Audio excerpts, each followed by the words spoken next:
আজকে একটি বিষয় এক্সপেরিমেন্ট করে দেখব। তো এখানে আমি নিয়েছি 10 টাকা দামের একটি জিরো চিপস এবং 5 টাকা করে দুইটা জিরো চিপস, অর্থাৎ দুইটাই 10 টাকা।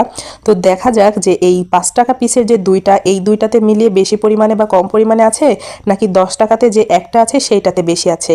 তো যাই হোক, প্রথমেই আমি এখানে 5 টাকা পিসের যে দুইটা নিয়েছি সেই দুইটা খুলে দেখব যে এই দুইটাতে কতটুকু পরিমাণে আছে। মানে মানে দুইটাতে পার্থক্য করে আসলে দেখব যে কম বেশি আছে নাকি সমান সমানই আছে।